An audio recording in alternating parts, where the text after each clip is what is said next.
Hey, what's up everybody? This is KG from Draw 7. In this video, I'm going to go ahead and do a tournament report for the 3v3 that happened at Stronghold Games in Donna, Texas this past weekend. As you know, that event was a huge success for the card shop and for the entire Pokemon community in the RGV. And that was a huge win because everyone that could be available was there that weekend.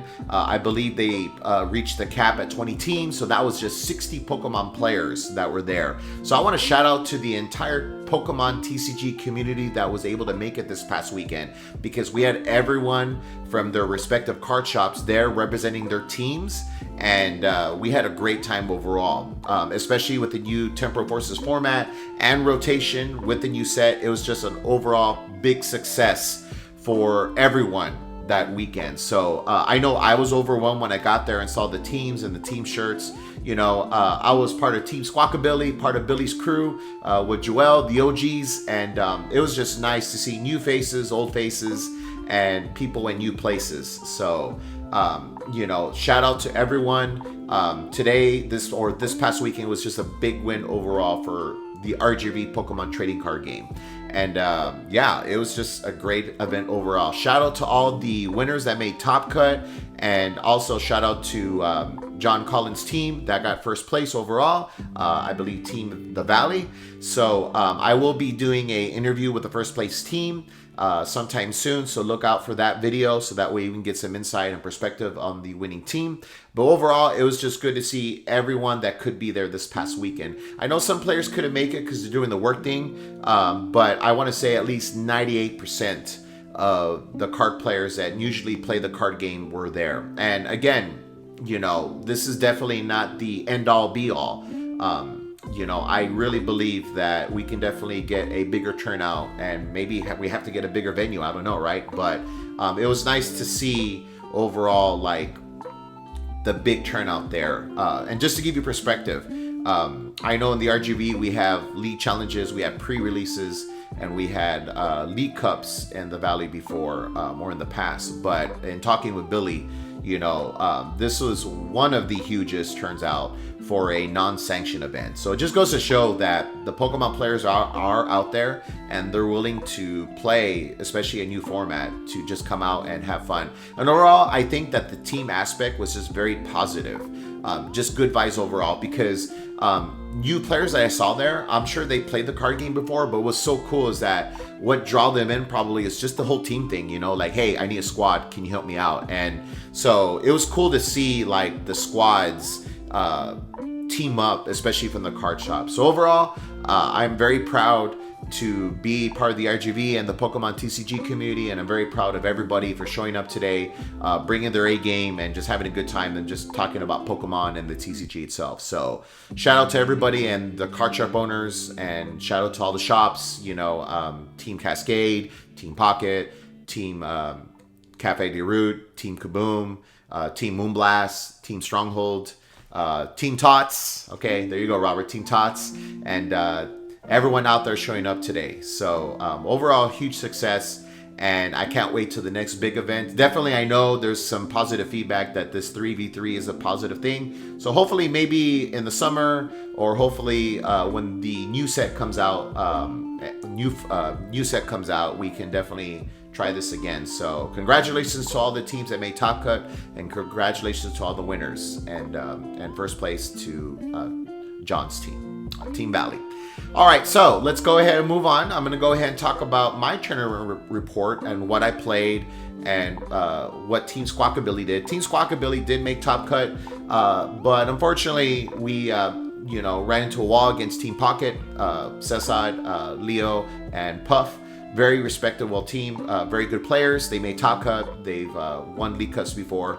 So overall, they took us out in Top Cut. They 3-0'd us, but you know, and congratulations to them for making a deep run. So yeah, so without further ado, let me show you the deck I decided to play. So I made the decision to play Lugia, and hopefully on my screen you can see my Lugia list. This is basically the list that I ran. This is the winning list that won at Japan, at one of the leagues, one of the first leagues when the format was out, for the new format, the new rotation. So I was able to pilot this deck, and I didn't really change the list, to be honest. I tested it with Joel and my team, and yeah, I mean, I did some tinkering now and then. I know I messed around with the supporter card Thornton. Thornton allows you to switch a Pokemon from your discard or grave into the active. I tried that out. I did tinker with Luxray with the reversal energy, and I've been tinkering some cards here and there with it before I made my decision. And overall, I just went back to the original list because if it ain't broke, don't fix it, right? Looking now in hindsight in tournament play, if there are some things I would want to experiment, I feel like the A-Spec Master Ball is very good, but once you have your board state, like, it kind of becomes a dead card unless you need the Luminion. But in my opinion, I feel like a lot of people were ready for the Lugia matchup. So what was happening is, you know, respectively, they were just going for my Archeops backline, which I would too, you know, just to keep me honest. And so when they take out your Archeops, you're pretty much on a timer on like putting your energy attachments, because you know that would be the smart thing to do to get rid of your acceleration. So you're looking at 2 turns of losing your backline if they have the gust for it, which mostly everyone did with the boss's orders, or prime catcher or counter catcher. So if I could take it back, I probably would advise all Lugia players maybe try a Hero's Cape, the 100 plus HP on the Archeops. That way, if they're going to get rid of it, they have to take 2 turns instead of 1. Because Archeops is 150, so with the Hero's Cape, that's 250. But I just kind of feel like, you know, the ball count was pretty good. And also I feel kind of like with the double colorless, it does kind of stop you from one-shotting the Zard. I know one of my matches, I was 1 energy short because my out was prize, which is, hey, nature of the game. But I've been, in talking with my team, I was kind of tinkering about cutting down 1 double colorless turbo for either another therapeutic or another mist, because I feel like the double colorless was used more for retreat. If I had to swing with Lugia, you know, that's fine, but just the board presence of what you're going to have without the collapsed stadium, you're only going to need 1 Lugia as a supporter. And once you get it, you know, if you want to get rid of it, great, unless you need it for attacker. But you have to understand that as a Lugia player, you only have 3, maybe 2 bench space to work with. So that's either going to be a Snorlax as a pinch hitter or 2 Manchinos, pretty much. So yeah, I would highly advise that you take this list and kind of make it your own, but just take my advice for what it's worth. But Master Ball is good. Unfortunately, it's because it's an A-Spec card. Like, it's only like 1 of, right? So if you get it, great. If you don't, like, it's just kind of just sitting there unless, you know, you need the Luminium. But I would definitely kind of experiment with the Hero's Cape, especially that it could save you from the Archeops, especially if you need that 1 extra turn attachment to accelerate some energy for a 1-shot or on a Snorlax. So yeah, you know, definitely I feel like this list is not the end-all be-all list. But it is a good starting point, and that's pretty much what I worked with this past weekend. So in my tournament report, pretty much round 1 we did lose to the team that won overall. Well, okay, me and Joel lost, because if Billy was listening to this, Billy did win his match with Masquerado. What did my team run pretty much? Well, Joel was running the Ancient Box. He really liked that deck, so I just said, hey, go with it, you know, like whatever gets you to wake up eventually. And Billy was running the Masquerado, and pretty much he had a very spicy list, just kind of like, okay, you know, with the with pretty much the tool cards that pretty much send the damage. I think Vengeful Punch pretty much is the cheaper version of the Box of Disaster, because Vengeful Punch, if you swing into it, like, it just splats out for damage to you, you know, and it's very good with the Cleffa pretty much, and it sets up Masquerado really nice, because Masquerado, it does more damage when it has damage counters on it, or damage on it. So with Vengeful Punch, if you swing into it, then you're taking damage, and you know, you're making Masquerado's job easier. So since there's no path to the peak, Masquerado also has that ability to ping, so it gives you kind of Urshifu, Rapid Strike, Inteleon vibes pretty much, with the just ping ping ping. So Billy went with the Masquerado for that day as well. So, and round 1 we went against John's team. John was rocking the Snorlax, Block Snorlax, Mill deck, and control deck, sorry. I know there's Tuss now, so I have to be careful how I say it. And I was running against Jesus, the number 1 free agent for Zard. And then I believe Billy was playing against Stephanie. So Billy won his match against Stephanie. Joel had the 1 out, and we had our both 1 outs that cost us the game. Joel had Cobalion to give you that extra damage against Zard. And it's just very unfortunate that Joel got Erica's invitational from the Cobalion. So once that was down, like, it was pretty much GG's from there on out, as long as John managed his resources, and which he did well to bring out the Cobalion. And then me, I pretty much needed my last non-turbo energy to one-shot the Zard at the end, and it was priced. So, but GG's overall round 1, so we dropped game 1. And usually when you drop early games, you kind of go to the lower end of the tournament bracket. So from that point on, round 2, round 3, we played against, round 2, we played against Subwitch's team. And I believe I played against Jonathan. Very impressed with Jonathan, because Jonathan got out of his norm and was playing Lost Box against me. So that caught me off guard, because I wasn't expecting to play Lost Box. I put Jonathan Lee on more of a Chimpa player. He's a player that plays a Kaboom. It was nice to see Jonathan out there at Stronghold playing and squatting up with Blair and Subwitch.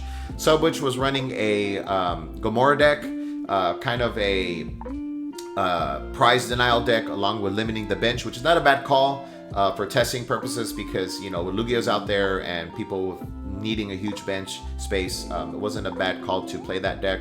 And then Blair was rocking the Magna Zone. So I believe Blair was playing against Billy, and Subwitch was playing against Joel, and I was playing against Jonathan. So overall, if I remember, I think we 3-0'd them, or 2-0'd them. But yeah, so GG's to our round 2 opponents. Round 3, we played against Ricardo and both his sons. And let me tell you something. I know some of the Bronzo players and some of the other players were playing against Ricardo and his team. But I just think overall, that's like, you know, if I had to say one thing about that team, Ricardo and his sons, I think like right there is exactly why we played the card game, or why I'm a TO. Because the father and son thing, that's just awesome to see. You know, to see kids involved with their parents, especially mom or dad. So I definitely have to give like a shout out to Ricardo Lanes and his sons, you know, for coming out and just playing Pokemon. And it was very scary to play one of his sons, because he was running, when I played against him, like, he was running Future Box, and just unfortunate that he bricked. But that's a bad matchup for Lugia, because I don't play, at least the list you see there, I don't play any vacuums. And we were talking about that. Joel and I were like, well, I mean, what if they run Future Box and they have the baton? The baton, what it does is that the baton, when it meets a certain requirement, which is 4 retreat costs, all the energy get transferred to the next Pokemon. So I don't know the exact details, but pretty much you put that on the next Iron Hands. So if he had that set up, then there was no way for me to come back, or I had to play it very smartly with single prizers. Which eventually is the 2-prizer game with Amp You Very Much. So I got very lucky that Ricardo's son bricked with the Future Box. I know Ricardo did beat Joel. Joel just pretty much didn't have... he had some bad prizes, you know.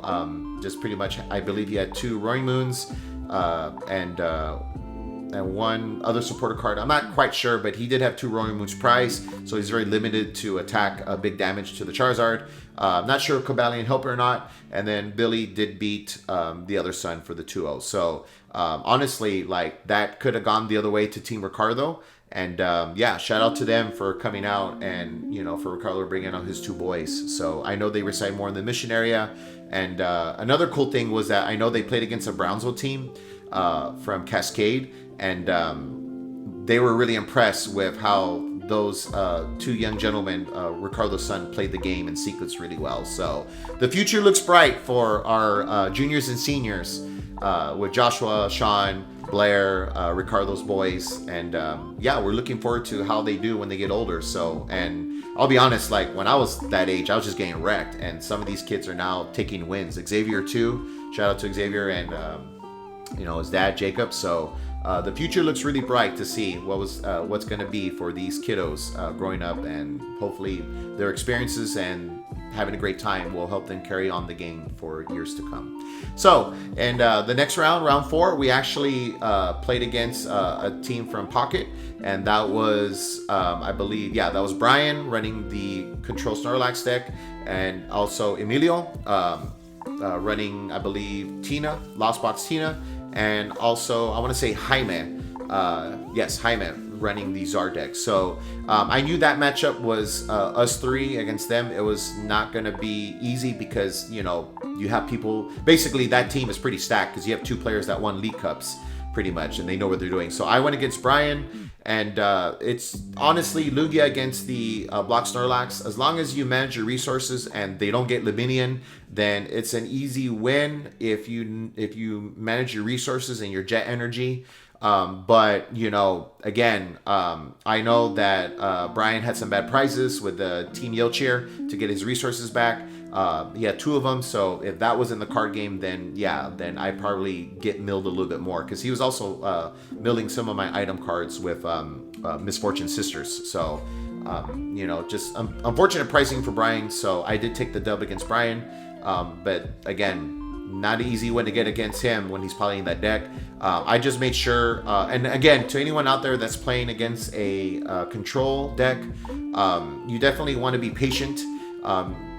Passing is okay too. You know, don't feel like you have to put something down. You definitely don't, because Block Snorlax will gust it up. But just make sure that your resources are there when you take a KO. If you don't have the resources, but you can take a KO, do it as well. But it's just all about timing and your windows. So as long as I had a jet energy to make sure I took a KO, that I guarantee a KO, then I just made sure I had my jet energy and my collapse stadium as well. You know, so I was fortunate that I didn't get Erica's played on me for Luminium, because that would have been bad. I don't play any water energy, so if he had done that, then I would have just said, okay, you got it, man. Joel, I believe he took his game as well against Emilio. I'm not too sure. And I believe Billy took his game against Jaime with Masquerado against Zard. So because of that win, we ID'd in round 5. It was a 5-round tournament, and then we made it into Top Cut. So 3-1-1 was the magic number, and we got into Top Cut. So in Top Cut, we played against Team Pocket. That was consist of Cesad running Zard, Arvin Zard, Puff running Arceus Giratina. Shout out to Puff for having a blinged out deck. It was really nice and colored.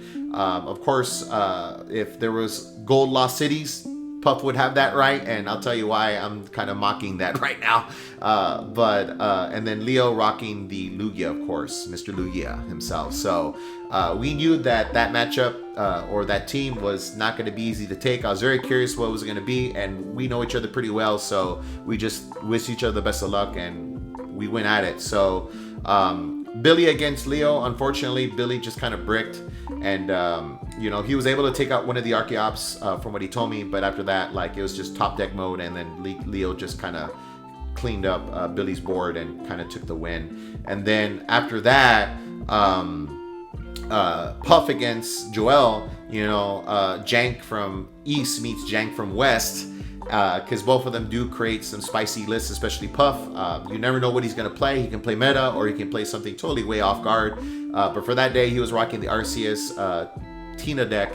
And it's funny because in that list, it runs Lost City. And when I tested against Joel for the against the Ancient Box, we were talking about 2 possible cards that could destroy Ancient Box. And that was going to be Noivern EX, which is Alan's favorite card.